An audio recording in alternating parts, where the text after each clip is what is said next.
في شهر نوفمبر 2024 المحكمة الدستورية العليا أصدرت حكم بخصوص بعض مواد قانون الإيجار القديم، وقالت إن في بنود معينة مش متوافقة مع الدستور.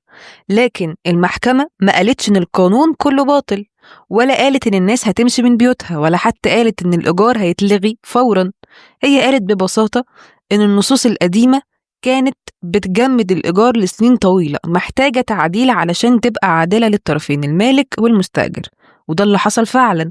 بعد كده البرلمان بدأ يراجع القانون واشتغل عليه لحد ما صدر القانون رقم 164 لسنة 2025.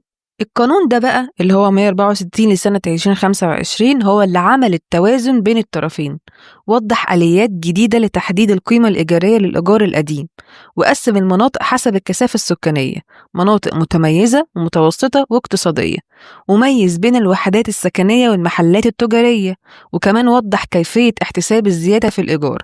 يعني الدولة ما لغتش القانون، بالعكس هي عدلته علشان يكون واقعي ويحقق عدالة اجتماعية. لكن للأسف، ودي النقطة اللي أنا عاملة علشانها الفيديو، بعد التعديلات الجديدة ما ظهرت طلعت إشاعات جديدة على السوشيال ميديا بتقول إن المحكمة الدستورية وافقت على اعتراض ضد التعديلات الجديدة، وإن القانون ده هيتلغي. وده طبعا مش حقيقي نهائي. مفيش أي حكم جديد صادر من المحكمة يلغي قانون 164 لسنة 2025، ومفيش أي قرار بوقف تنفيذه. كل اللي حصل إن بعض الناس خلطت بين الحكم القديم اللي في 2024 وبين التعديلات الجديدة اللي صدرت من شهور. وهنا في نقطة مهمة عايزين نوضحها، هي إلغاء القوانين في مصر أصلا بتمشي إزاي؟ يعني إزاي بنلغي القوانين؟ القانون في مصر مش بيتلغي ببوست على الفيسبوك ولا بكلام على اليوتيوب. إلغاء القوانين بيكون ليه طريق قانوني واضح، يا إما بصدور حكم جديد من المحكمة الدستورية العليا بيطعن في دستوريته، أو إن البرلمان نفسه بيصدر قانون جديد يلغي القانون القديم صراحة. لكن طول ما مفيش ده ولا ده، يبقى القانون ساري وملزم للجميع. ومن النقطة دي نتكلم على إضرار الشائعات على المجتمع بإلغاء القوانين اللي مفيش أي حاجة منها اتلغت. المشكلة مش في اللي بيصدق الإشاعة بس، المشكلة إن الناس بتتصرف بناء عليها. يعني في مستأجرين بقوا مش عايزين يدفعوا الزيادة القانونية الجديدة، معتقدين إن القانون الجديد اتلغى.